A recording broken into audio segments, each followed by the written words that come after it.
कहानी सुनाते हूँ हमारे चैनल पे ऑजलपी मनीषाज हॉन्ट पे। प्लीज लाइक और सब्सक्राइब करना ना भूलें। It Chapter 2. Welcome to the show. Part 1 में आपने देखा कि अमेरिका के कई शहरों में से छोटे छोटे बच्चे गायब हो रहे थे और एक ऐसा ही किस्सा घटा पीटर के भाई जेरी के साथ, जो एक शाम घर से बाहर तो निकला पर कभी वापस नहीं लौटा।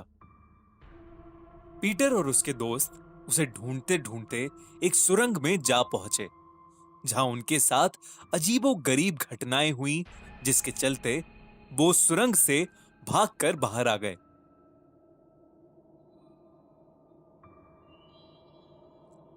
पीटर, हॉली और सैम ने सारा किस्सा जाके पुलिस ऑफिसर को बताया। वो पुलिस ऑफिसर उनकी बात सुनकर अगली सुबह उन तीनों के साथ उस सुरंग की छानबीन करने के लिए तैयार हो गया। जब वो तीनों पुलिस ऑफिसर के साथ वहां पहुंचे तो उस सुरंग में कुछ भी अनयूजुअल नहीं था। ना वहां कोई हड्डी थी, ना पानी में खून और ना ही कोई अजीबोगरीब आवाजें। वो चारों थोड़ा और अंदर तक गए पर वहां कुछ नहीं मिला। पुलिस ऑफिसर को लगा कि वो तीनों उसके साथ कोई मजाक कर रहे हैं और वो उन तीनों को डांट के वहां से निकल गया। तीनों अब उस सुरंग में बिल्कुल अकेले थे, लेकिन उन्हें यकीन था कि पीटर का भाई जेरी उसी सुरंग में कहीं कैद है। धीरे धीरे वो और अंदर जाने लगे। तभी उन्हें उस क्लाउन की हंसी वापस सुनाई देने लगी। जैसे जैसे वो आगे बढ़े, उन्हें वो हड्डियां, पानी में खून और सारी चीजें फिर से दिखाई देने लगी। तभी सैम को एक कोने में किसी के फड़फड़ाते हुए पैर दिखे। वो जैसे ही उसके पास गया, उसके होश उड़ गए। वो पैर एक सर कटी बॉडी के थे जो बहुत जोर से फड़फड़ा रही थी।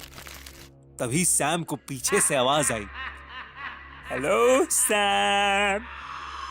सैम जैसे ही पीछे मुड़ा, वहां वही डरावना क्लाउन खड़ा था जो उन्हें पहले भी मिला था।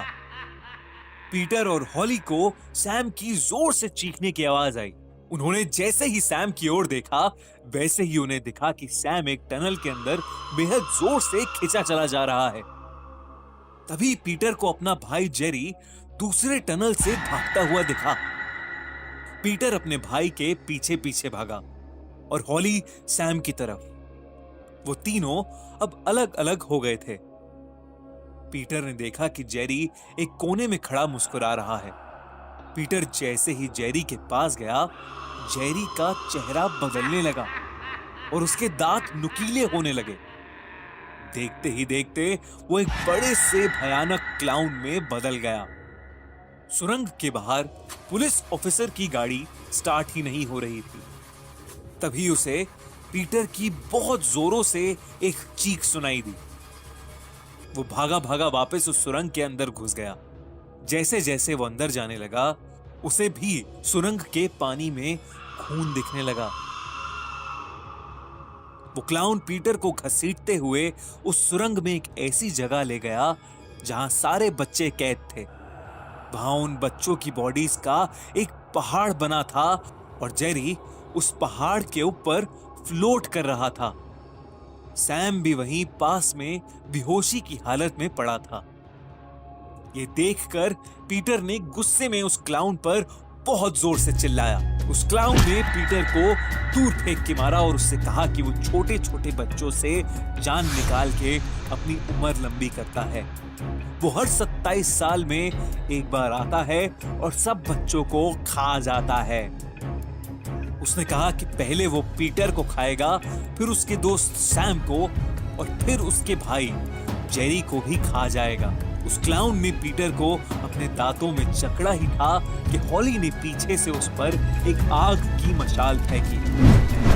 उस क्लाउन ने पीटर को तो छोड़ दिया, लेकिन उसने अपनी गर्दन पूरी उल्टी करके हॉली की तरफ देखा और उसकी तरफ जोर से भाग कर आया। उसने हॉली का गला कस के पकड़ लिया, लेकिन हॉली ने हिम्मत करके उस पर आग की एक और मशाल फेंकी, जिससे उसका मुंह जलने लगा।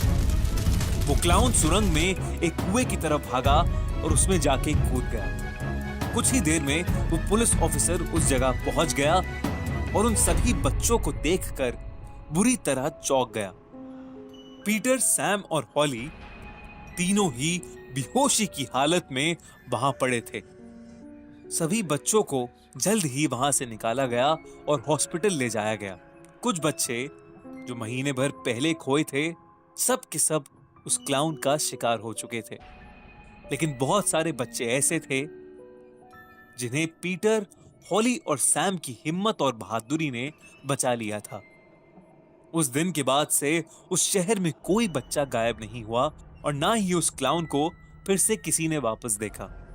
लेकिन 27 साल बाद वो एक बार फिर से वापस आया। क्या यार, मैं आपके लिए कितनी मस्त हॉरर स्टोरी लाता हूँ, फिर भी आपने मेरा चैनल सब्सक्राइब नहीं किया। अभी जल्दी सा कर दो।